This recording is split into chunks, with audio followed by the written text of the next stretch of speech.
Let's embark on a mythological journey. Let's talk about the legends of the three principal Hindu goddesses, Saraswati, Lakshmi, and Durga. And how did they come into existence? How did they establish their supremacy, and why do we worship them even today? Well, let's find out in today's episode. Once upon a time, there was a great celestial assembly at the behest of Lord Brahma. All the gods, including Brahma, Vishnu, and Shiva, were present there. But the three goddesses, Saraswati, Lakshmi, and Parvati, were absent. This made the gathering feel dull and incomplete. Now the gods were puzzled, wondering, why aren't the three goddesses here? The assembly won't be complete without them. So Lord Brahma proposed, let's send for them and invite them to join us. Brahma sent his carrier, a swan named Hamza, to call upon the three goddesses. At that time, Goddess Saraswati was deeply engrossed in playing her veena, composing music on the banks of the sacred river Ganga. Lakshmi was busy distributing wealth and boons to those in need. And Durga was practicing archery in the Vindhya mountain ranges. When Hamza reached each of them and delivered Brahma's message, they readily agreed to attend the celestial assembly. On their way to the assembly, a playful sage named Narada approached them and asked, "Respected goddesses, may I know what brings you to the assembly?" Saraswati replied, "We have been summoned by Brahma to join the celestial assembly." Narada said, "Very well. Then I have a question for you. I would like to know which of the three of you is the most powerful." The three goddesses looked at each other. None of them wanted to admit that their power was lesser than the others. They were all supremely confident in their own abilities. Saraswati, the goddess of knowledge and wisdom, pointed to her veena and said, "My dear Narada, my veena is the source of all knowledge and music. Without knowledge and harmony, what is the use of anything else?" Lakshmi, the goddess of wealth and prosperity, gestured to the precious jewels adorning her form and said, "Narada, my jewels symbolize the wealth and prosperity I bestow upon all beings. What good is power without abundance and luxury?" Finally, Parvati, the fierce warrior goddess, brandished her weapons and declared, "My weapons and my strength ensure the safety and dominance of all. What is the use of knowledge and riches without protection?" Each goddess believed that her power was supreme. Narada, the instigator, smiled knowingly. Before the goddesses could continue their debate, they arrived at the celestial court. Brahma, Vishnu, and Shiva were seated majestically on their thrones, waiting for the arrival of the three goddesses. As the goddesses entered, all eyes turned to them, awaiting their response to Narada's question. However, none of the three gods interfered, allowing the goddesses to sort out their differences among themselves. But this disagreement continued for many years, creating an imbalance in the three realms. To understand this, let's delve into the individual realms of these goddesses.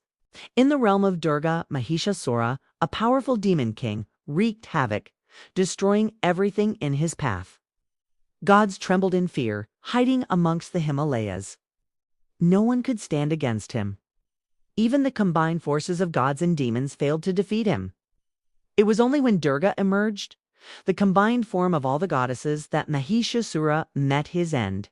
She was born from the collective power of all the gods, riding a ferocious tigress, holding a trident, a sword, and a lotus.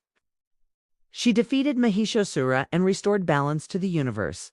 Meanwhile, in the realm of Lakshmi, people suffered. Fields remained barren, cows gave no milk, and gold and precious gems disappeared. People couldn't accumulate wealth. They lived in poverty and misery. Desperate for help, the gods turned to Lakshmi, the goddess of wealth and prosperity. Lakshmi, moved by their plight, promised to bless the world with abundance. She advised them to perform tapas, practice austerity, and cultivate virtuous qualities. Only then would they be worthy of receiving her blessings. Similarly, in the realm of Saraswati, there was confusion. People couldn't differentiate between right and wrong. Education and art had regressed. There was discord everywhere. People sought solace in the teachings of sages and realized that the root cause of all problems was the absence of knowledge. They yearned for the return of Saraswati, the goddess of knowledge, arts, and music. When this news reached the ears of Brahma, Vishnu, and Shiva, they decided to intervene. They understood that these goddesses weren't just figures of mythology. They symbolized the essential qualities needed for a flourishing universe. Knowledge, wealth, and strength were indispensable. Moreover, they realized that these qualities couldn't exist in isolation. They needed each other to thrive. In the celestial court, Brahma, Vishnu, and Shiva shared their insights. Brahma spoke about the importance of knowledge.